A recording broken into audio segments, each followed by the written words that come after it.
wander toward the bathroom humor. At 1:13. You know what I thought they were going to say? Not sponge cake, a sponge bath. That's what I thought. And milk. Sponge bath, 113? And a clean diaper. You kill him, though, at 113 with a sponge bath, right? Yes, yeah. Well, it too much depends on excitement? who. Yeah. I don't know that I'd make 114 if that happened. Welcome to PTI, boys and girls. We can find out in 10 years. In today's episode, the Rockets roll, LeBron faces the Lakers, and Tony Dungy joins us for 5 good minutes. And we begin today with the details of Roger Goodell's contract extension, as reported by Yahoo.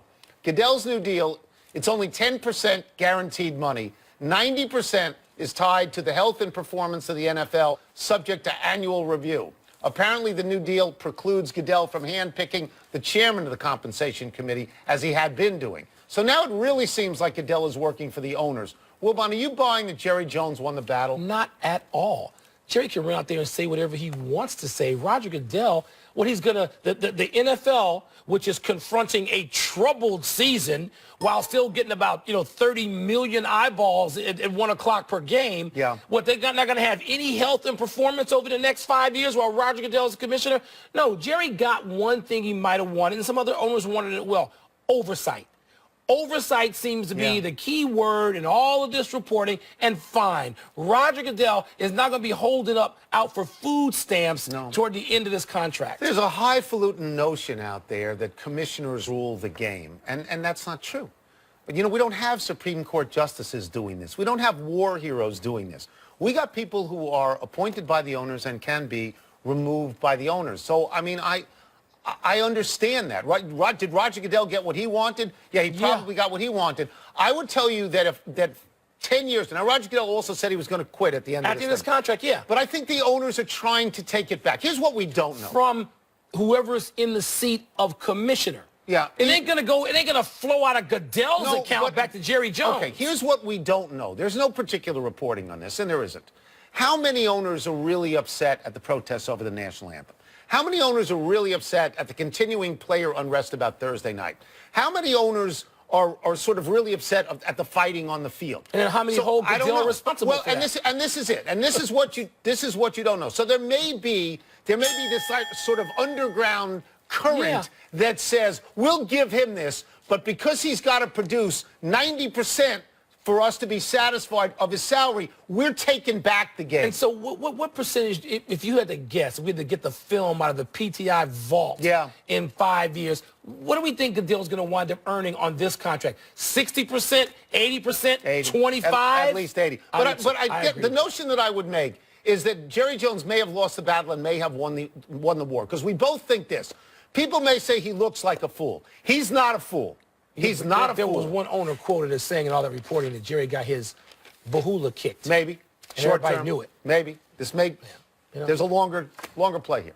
Lot of big talk coming out of all places, Cleveland, and about, of all teams, the Brownies. The club's new GM, John Dorsey, slammed the previous management team and the current players in a Cleveland radio interview, during which he said, quote, "I'll come straight out with it. The guys who were here before, that system, they didn't get real players," close quote. Dorsey was more or less denouncing an analytics-based system which wasn't long on experienced scouting. Tony, where does this leave Cleveland's current roster of players? If I'm one of their players, I have just heard the new general manager, invested with a lot of power, saying I'm not a real player. That's right.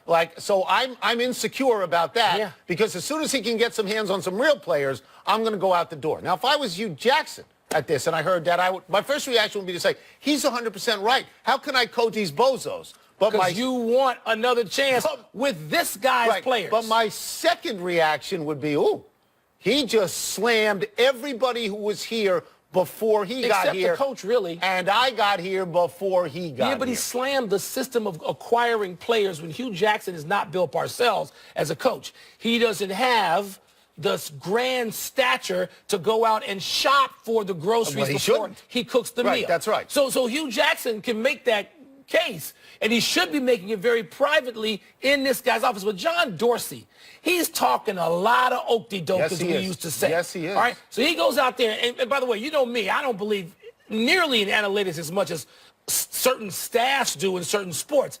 But Dorsey is basically saying, I got a better way of getting players, and he better be able to prove it. Well, quickly. Cleveland is, as we know, a clown show. Their owner is not any good. Their previous administrative and executive people were obviously not any good. I personally don't think the coach is any good because his career record right now there is 1-28. But that's tied to Cleveland. He had a better record when he was in could go Oakland. 1-28. Yes, I understand that. Better record But I don't somewhere think else. that anybody can go to sleep at night and feel with both comfortable. eyes No. closed. No, you have to have one eye open in Cleveland. Man, but I tell you what, when this guy has a couple of draft classes, Let's see. What if he's no he good? gets 2. What if he's... He gets all he gets. That's right. He gets 2. That's it. He better perform. Lonzo Ball and the rest of the Lakers, talking about Cleveland, they're playing in Cleveland tonight. Although LeBron James has been critical of LeVar Ball, he has been praising of Lonzo Ball. LeBron said, quote, I think he's going to be a really, really good point guard in our league. Probably a great point guard if he continues to work on his craft, which seems like he does. They got a good one, unquote. In light of this, Mike, what do you think the odds are that Lonzo Ball and free agent to be LeBron James will share the same locker room this coming season? I knew we were going to go down this path before long. Yeah.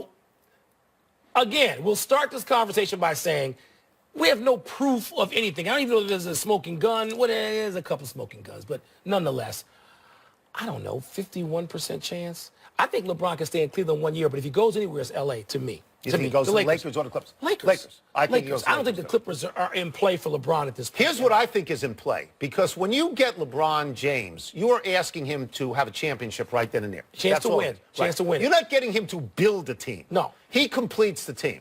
But when you get LeBron James, you also get LeBron James the coach and LeBron James the GM. Now, Luke Walton is not Pat Riley. And Rob Pelinka is not Jerry West. So if LeBron James goes to the Lakers and says the following thing, Lonzo Ball, he's no good. I want you to bring in this guy or this guy. But he doesn't think that. He doesn't.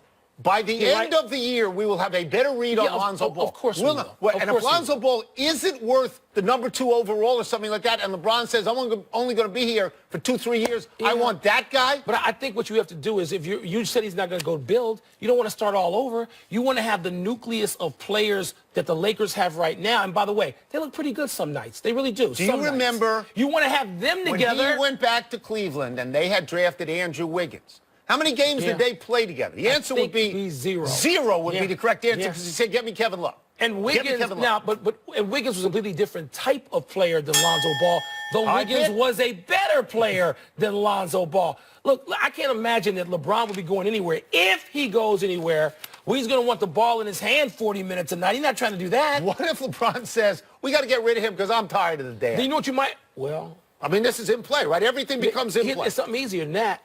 Get rid of the dad. Throw him out. It's not that easy. Yeah, it is As we've easy. seen, it's not that easy. Oh, it's that easy. It is. The Houston Rockets won their 11th straight last night, thumping the Hornets by 24, which is what the Rockets have been doing throughout this streak. They've won by an average of 17 points a game, Tone. They're 12-0 with Chris Paul, and Coach Mike D'Antoni has built a team with such varied lineups. The Rockets are statistically better with either CP3 or the Beard on the floor than they are with both at the same time on the floor. Tony, Houston is plus 22 with just Harden, plus 38 with just Paul. So which do you want to assign more credit? Fascinating that you can just get rid of LeVar Ball. I'm working with Sergeant Joe Friday over here. You've seen some parents tossed out the door. Oh, the door. Let me wouldn't answer be the this first. question. The answer is James Harden. Chris Paul is a pure point guard wherever he goes. His hands are on the ball wherever he goes. He has to make no accommodation because his usage rate ain't as high as James Harden's. Okay. James Harden is now changing for the second time in 2 years. James Harden 3 years ago was a total ball-dominating guard. Mike D'Antoni, who's great with point guards, convinced James Harden to change his game. I think he led the league in assists last year. And Harden didn't change, though. He still got the ball. Okay, but he gave the ball to somebody else. The only fingerprints on the ball are his. He gave the ball to somebody else, and this year, he's changing as well. The fascinating thing to me is that statistic that you quoted, that when they're out there together, they're not as good. They're good. Not as good as they are when they're out there individually. They need time to figure that out, but this is why I would give credit to D'Antoni. The credit goes to D'Antoni. That's what I would do. Because they like practicing with him and being around him and playing and listening and exchanging theories. He's a veteran guys who have their own ideas, and D'Antoni incorporates that. He does. Now, the test, though, for the Rockets, it ain't November or December or February or March. You discount No, I don't discount it. It's great to watch. Good for them. The test is in late May or June.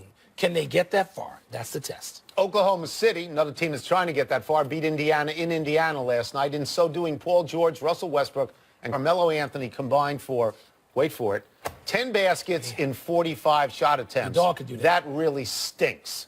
Carmelo offered this interesting explanation, and I quote, "I think we're not used to open shots, maybe. The way we get the shots, the way we get the ball, none of us are used to having it in that position. Maybe that wide open sometimes, I don't know. We still got to make shots," unquote. Well, Bon, are you buying Carmelo's theory that they're simply too open? No, and I know how this happens in the locker room, and you know how it happens to a guy who's very chatty and accommodating to people like us in the locker room, and Carmelo's always been that. He'll ruminate. You know, he'll say, well, maybe it's this, maybe it's that, and that's not a theory. Tony, I don't know if this is going to work with those guys. I mean, you know, they had a couple of games where they won 2 or 3 in a row, and they sort of go back and they lose. I think they lost at home to Charlotte one night. They don't look like they particularly have anything going. I think they're trying as hard as they can. I think Russell Westbrook is trying God knows everything, but it hasn't happened yet. Carmelo Anthony, over the course of his career, has said a lot of very foolish things. This is top That's 5. not foolish. This Don't is top 5. say that. Come because on. the first thing that you do, you spend 1 billion hours of your life, if you're a basketball player, on an open court, taking open shots. It's the first thing you learn to do is knock down an open shot. But in games, you don't have them. Okay, in games, your shot shouldn't be open. This is simply nonsense. Now, you are saying that you will question whether Houston can do this late in the season. I wouldn't even look critically now or even in a couple of months at Oklahoma City. All-Star break. Well, I just think in March, because you can get hot late. You can figure it out. They have to figure something out. They do. That's what they have to do. Yeah. And I don't know. And Paul George, who was booed last night, and justifiably because he left that franchise. Yeah. Paul George took no shots in the fourth quarter because he's running away from shots now. He's running away from shots. Tony, again, the key thing is they have to figure this out. Billy Donovan's a really good and creative coach. He and Westbrook are going to have to figure this out more than anybody else. Let's take a break. Coming up, how much say should Aaron Rodgers have about playing this weekend? We're going to ask a man who coached Peyton Manning, Tony Dungy. We'll also ask him how he expects the big Patriots-Steelers matchup to play out. I think you wait till about 60 games. If it's like this in 60 games, they're no good. Well, you can't do anything after 60. Well, I'm saying that's... Pardon the Interruption is presented by Captain Morgan. Holiday like a captain. Please drink responsibly. Part of Happy Hour. And in part by One A Day Men's and Women's. And you don't have...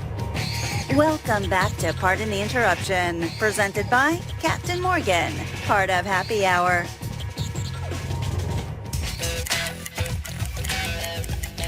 High-level sources are telling me that Week 15 of the NFL season kicks off tonight on NBC.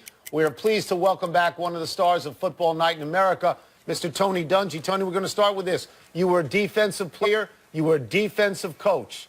With what you see now, has your appetite for the violence in the game, particularly from the defensive side, has that changed at all?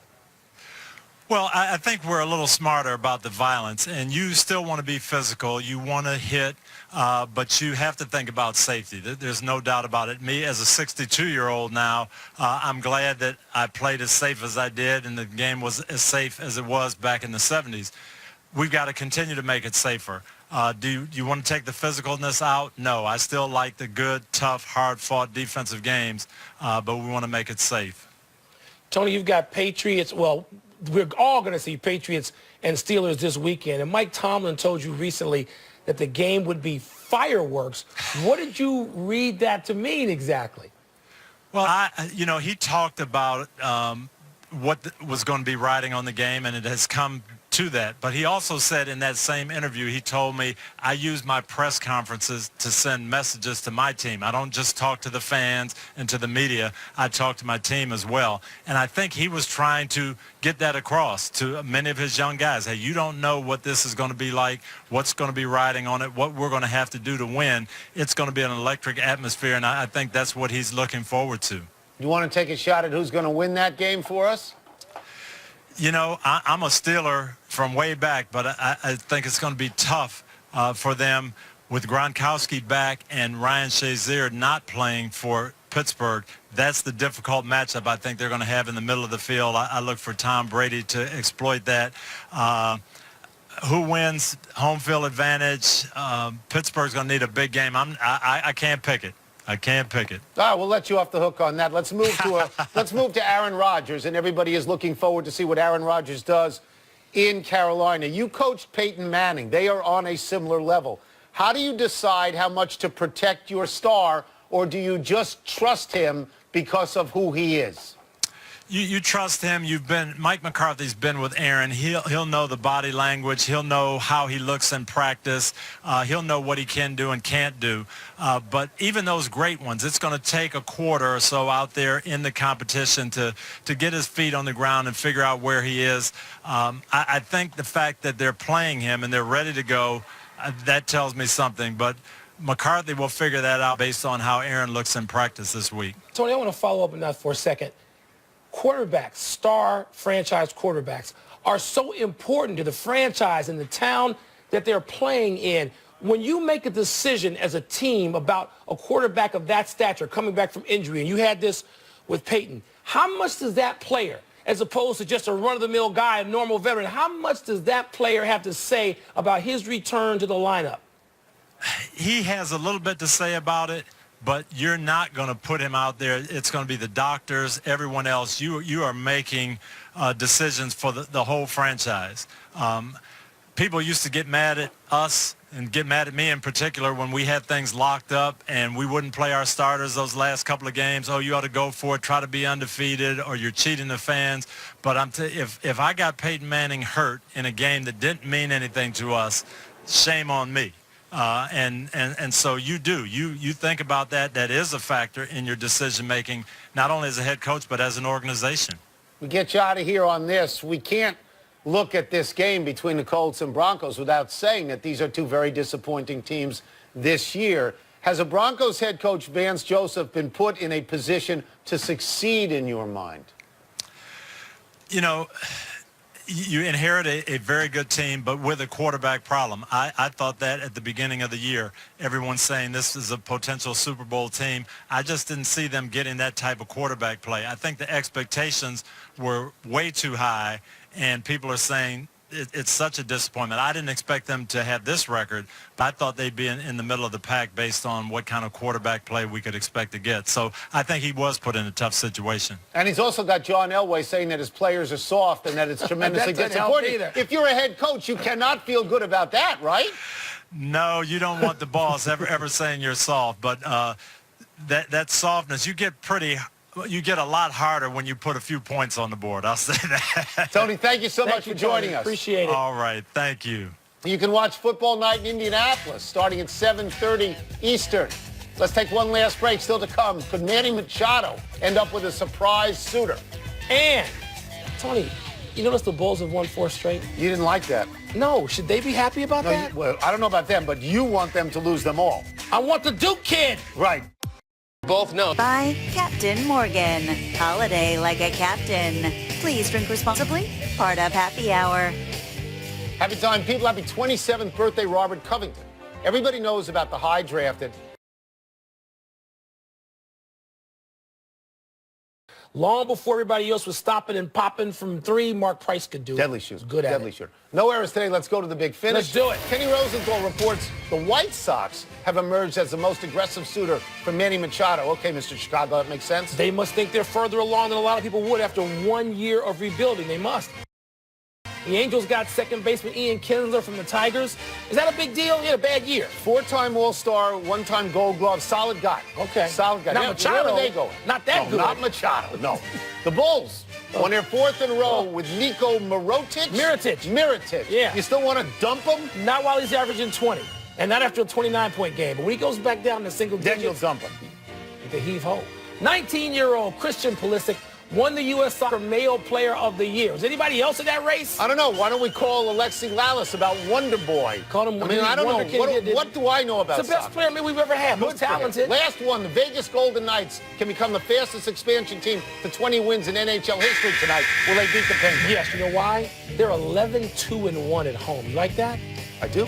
Wow, we're out of time. We'll try and do better the next time. I'm Tony Kornheiser. I'm Mike Wilbon. Same time tomorrow, Knuckleheads. You can get the PTI podcast on the ESPN app or Apple Podcast. To the Mastronardi family, thank you, Campari Tomatoes.